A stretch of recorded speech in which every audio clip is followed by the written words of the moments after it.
The world has a lot to say right now about who you are and what lanes you're supposed to stay in. I know a little bit about this myself. I was born with a cleft lip and palate.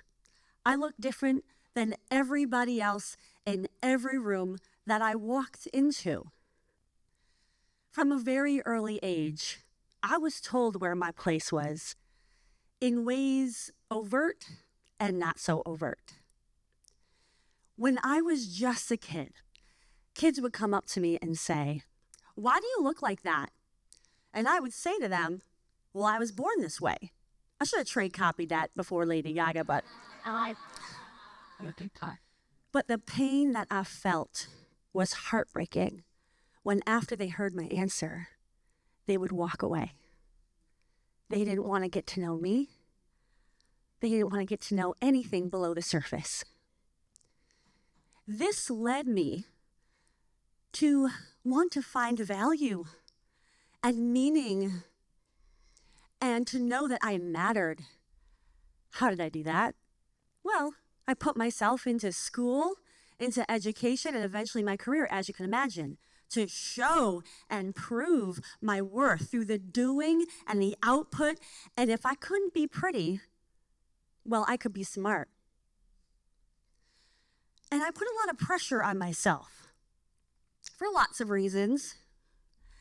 I didn't see a whole lot of grace at home. And I was having one of those moments where I was feeling very heavy and I was feeling like the weight of the world was on my shoulders. I was 16 years old and I was in my childhood home and I had asked, what am I going to do with my life? And I was looking for some support, maybe someone to say, "You don't got to figure all that out right now. You're good." What I heard was, "Honey, you can be anything you want, except be a model." It stung, but I had learned to bury my feelings and bury how I felt and just keep it moving. And keep it moving I did, because I did have big dreams, and I went after big dreams. I got my MBA, and I got into multinational companies in marketing that some only dream of. I worked on Absolute Vodka. I climbed the ranks. I worked at Unilever, all the things. And it was hard. And I never quite felt like I mattered. Even then, every win was just a quick move on to the next win. I eventually decided, well, I'm going to get out of these boxes and I'm going to start my own business. I'm going to really be free from opinions and judgments. And that's what I did. In the summer of 2020, there I was on the beach getting away from pandemic stuff, and I was doom scrolling on Instagram, as I often do, and I was stopped in my tracks. I saw a Sephora ad with a woman, her name is Naomi Glasses, and she had a cleft lip and palate. Woo, was I mad. You gonna tell me what's possible for my life? No. I was mad, but I saw possibility.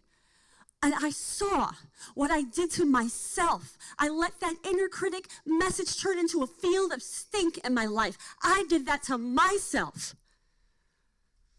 And I started opening up that box of dreams that I never let see the light of day. And here I am, on stages, and I got camera in my face. And I'm getting paid, y'all. So, what inner critic lie have you bought into? And what dream are you gonna let out of that box right now? That's what I'm talking about.